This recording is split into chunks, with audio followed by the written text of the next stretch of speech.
अस्सलामु अलैकुम वरहमतुल्लाहि वबरकातुहू। मोहतरम सामईन,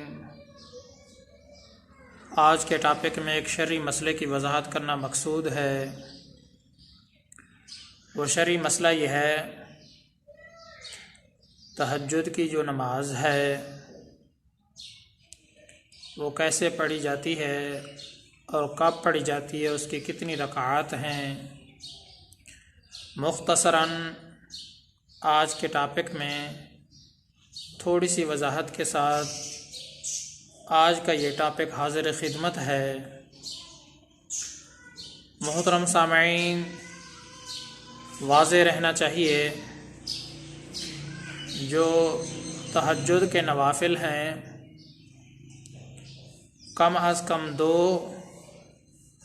और ज़्यादा से ज़्यादा 8 रकात हैं।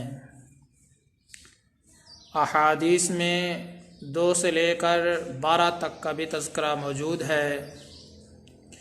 जितना आपको सहूलत हो, आसानी की पेश नज़र आप 2 रकात से लेकर 8 रकात तक पढ़ सकते हैं, ज़्यादा भी पढ़ सकते हैं। अहादीस में 2 से लेकर 12 तक का तज़किरा मौजूद है। कम अज़ कम तहज्जुद की जो रकात हैं वो 2 पढ़नी चाहिए और ज़्यादा से ज़्यादा 8 रकात तक आप पढ़ लें। तहज्जुद की नमाज का जो अफजल तरीन वक्त ही है कि आदमी को रात के इब्तिदाई हिस्से में सो जाना चाहिए और सुबह सादिक से पहले पहले रात का जो आखिरी पहर है उसमें जागकर ये तहज्जुद के नवाफिल अदा करने चाहिए।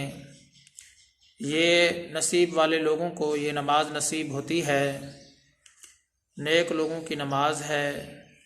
इसमें जो अल्लाह ताला के मुक़र्रब बंदे हैं, अल्लाह ताला के चुने हुए बरगुज़ीदा इंसान हैं, मुखलिस बंदे हैं अल्लाह ताला के, वो अल्लाह ताला से रातों को उठ उठ कर अपनी जितनी भी गम हैं, जितनी परेशानियां हैं, वो सारी अल्लाह ताला को सुनाते हैं, अपने दुखड़े अल्लाह ताला के सामने बयान करते हैं, अपने सारे मसाइल रात की तन्हाइयों में अकेले तहज्जुद में दुआएं मांग मांग कर अल्लाह ताला के सामने अपने दुखड़े सुनाते हैं।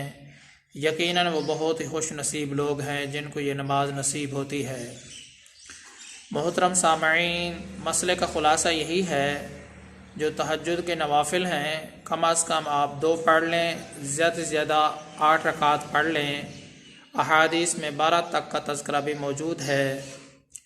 और इसी तरीके से जब आप रात का टाइम हो जाए तो रात के इब्तिदाई हिस्से में सो जाएं और सुबह सादिक से पहले पहले रात का जो आखिरी पहर है उसमें आप तहज्जुद के नवाफिल अदा करें।